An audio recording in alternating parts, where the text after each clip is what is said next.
Berkoff sur le vif, le réel enfonce la porte.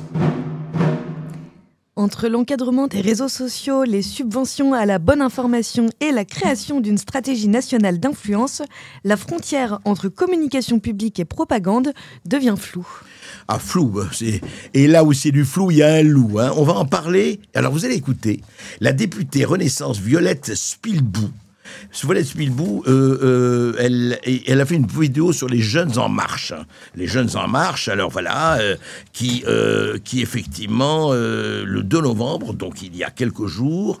Alors, quand on parle d'information, c'est toujours pareil. On se dit, est-ce qu'on y arrive ou pas? Écoutez Violette Spilbou. Et je me suis dit qu'il était extrêmement important pour des citoyens actuels, des citoyens de demain qui allaient voter, de s'attacher à ce sujet de l'éducation aux médias et à l'information et à la lutte contre la désinformation ou la propagande de façon trop caricaturale. Voilà. Vous avez bien entendu la propagande de façon trop caricaturale. Alors là, c'est vraiment l'alerte générale. Vous avez vu, on est en plein dans l'offensive. Attention à ces réseaux sociaux, attention à ces radios, attention à ces télévisions, attention à tout cela qui nous mettent dans un état absolument pas possible. Qu'est-ce qui se passe? Chez nous, c'est très bien, c'est le studio. N'oubliez pas, les gens rentrent, les gens sortent, mais ça fait partie du jeu, c'est la vie. Parce que nous sommes un forum, parce que nous sommes un endroit de discussion, parce que nous sommes véritablement l'agora. Le cahier de doléances des citoyens, c'est nous, c'est Berkoff sur le vif. Et pas seulement nous, c'est Toxin, c'est tout le monde. Et on essaye de le faire. Alors, c'est intéressant ce qu'a dit Violette Spilbou. Pourquoi? Parce que on va s'attacher à la lutte contre la propagande pas trop caricaturale. Mais la propagande, c'est la propagande, Violette Spilbou. La propagande, ça reste la propagande, quel que soit le mot dont on veut, l'adjectif dont on veut l'affubler. Et cette histoire, on va pas en parler très longtemps, mais on va en parler quand même. Quelque chose d'absolument terrifiant. C'est quoi? Eh bien, je vais vous dire, Violette Spilbou. Voilà ce que a donné, on n'en a pas du tout parlé, ou très peu. Le 2 juillet dernier, un rapport d'information a été déposé par la députée Natalia Pouzireff de Renaissance et Marie Récal de Socialiste, ensemble déposés à l'Assemblée nationale, donc en juillet dernier. Et je vais vous lire quand même les recommandations, parce que ça vous concerne, parce que vous écoutez effectivement Berkoff sur le vif et vous écoutez les radios, les télévisions, les podcasts de tous, parce qu'ils sont très nombreux aujourd'hui, parce que n'oubliez pas, les médias, c'est les citoyens et les citoyens, ce sont les médias. Vous êtes tous, en tout cas, en droit d'écouter tout ce que vous voulez et de faire votre propre jugement et non pas le jugement ou le narratif que l'on vous impose. Alors voilà les recommandations de la nouvelle fonction stratégique influence. Élaborer et publier une stratégie, alors d'abord c'est dans un jargon total, mais je vous dis, voilà. Élaborer et publier une stratégie nationale d'influence, clarifiant les concepts et coordonnant l'action des administrations. Alors c'est quoi cette stratégie nationale d'influence? C'est quoi ces concepts? C'est quoi cette action des administrations? Mais on va, recommandation numéro 2. Clarifier la fonction influence dans la revue nationale stratégique 2025. Privilégier des campagnes de communication indirectes pour créer de l'engagement sur les réseaux sociaux. Et évidemment, la propagande doit être indirecte. Influons, irriguons les réseaux sociaux avec nos narratifs, puisque nous en avons les moyens. Diffuser les narratifs français et l'international en plusieurs langues et sur différents supports. Absolument, la Pravda doit être internationale, c'est très important. Compléter le droit pour lutter contre les ingérences étrangères et instaurer une coopération Viginum-CNCP en période électorale. Oui, c'est-à-dire chassons les médias subventionnés, comme on a fait avec RT. Mais c'est drôle, comme on n'a pas fait du tout avec Al Jazeera. Ah bon? Ce qui est bon pour RT n'est pas bon pour le Qatar et vice-versa. Non, on aimerait comprendre, c'est tout. Hein. Créer une académie de lutte contre les manipulations de l'information autour de Viginum. Soutenir une filière économique souveraine dédiée à la lutte contre les manipulations de l'information. Je rappelle tout ça, si ça se fait avec l'argent public. Donc avec votre argent contribuable, peu importe le narratif ce sera nous. Hein, nous, gouvernement, quel qu'il soit, de gauche, de droite, du centre et ailleurs. Mais voilà, c'est vous qui allez payer. C'est normal, c'est pas cher, c'est l'État qui paye, comme disait notre commissaire et notre conscience à tous, François Hollande. Étudier la mise en place d'un label de l'information de qualité pour distinguer les médias. Alors là, c'est très beau. Là, je répète, parce que là, c'est en français dans le texte. Étudier la mise en place d'un label de l'information de qualité pour distinguer les médias respectant les critères de fiabilité. Alors ça, c'est qui ?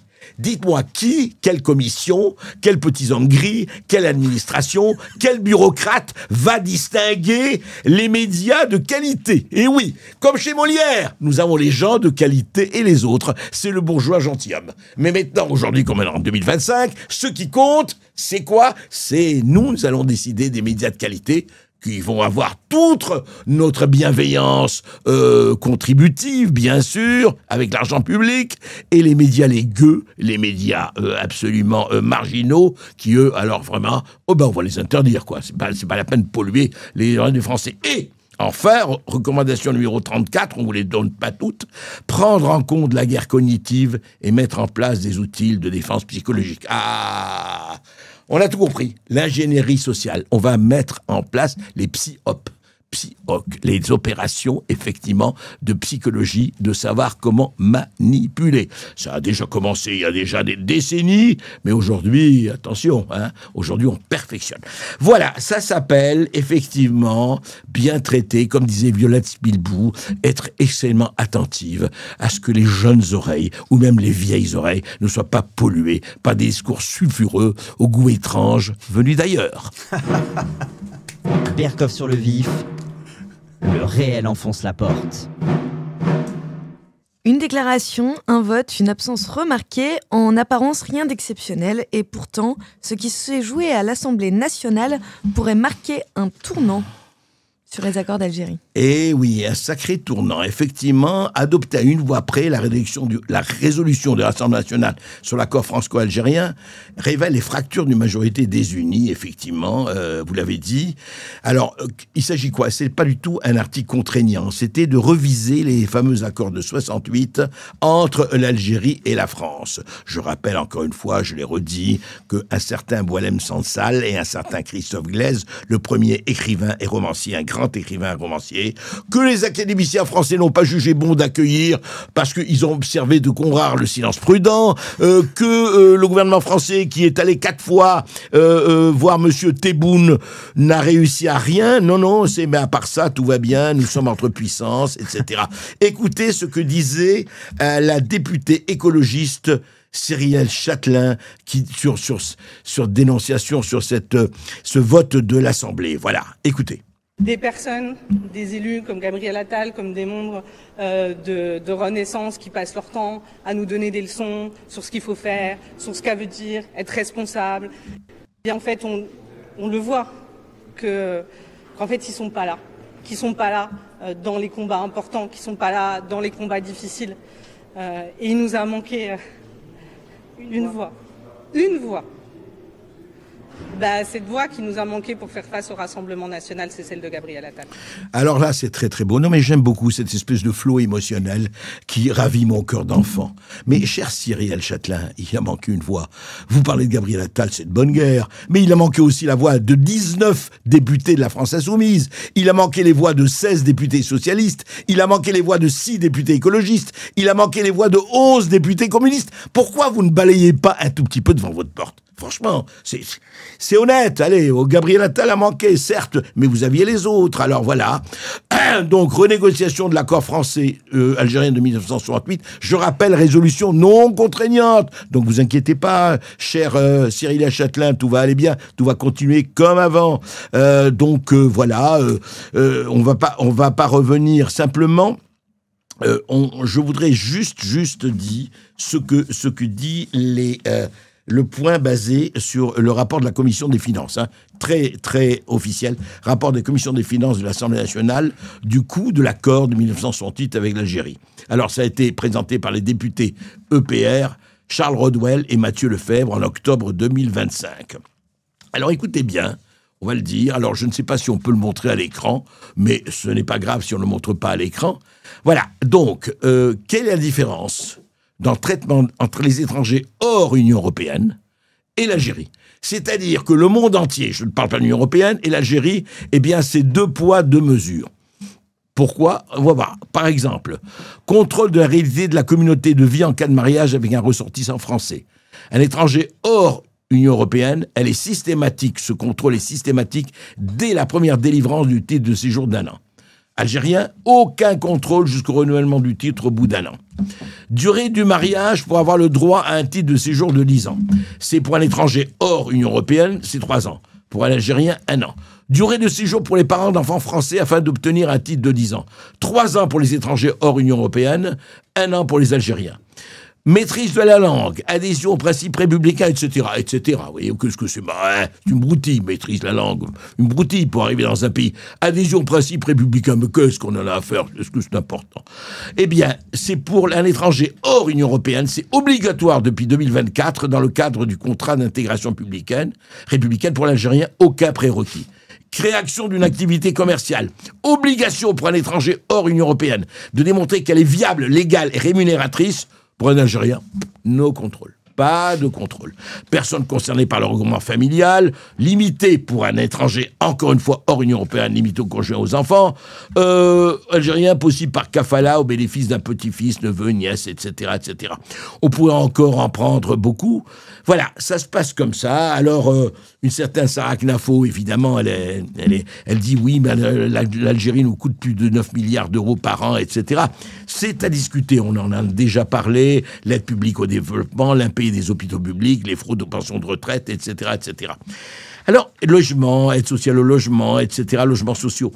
Ce qu'on voudrait savoir, et moi je vais vous dire, pour moi, il y a quand même quelque chose qui me frappe, et c'est en dehors de... Mais l'Algérie, elle est indépendante depuis 62. Il y a eu tout ce qu'il y a eu, nous sommes d'accord, colonisation, et de part et d'autre, tous les reproches ou les louanges pourraient être faites. Enfin, 62, c'était déjà il y a pratiquement 65 ans. On ne pourrait pas envisager que les Algériens sont devenus adultes. On ne pourrait pas envisager peut-être qu'aujourd'hui, ils ont le droit aussi de choisir. Est-ce qu'on est là pour continuer les réparations?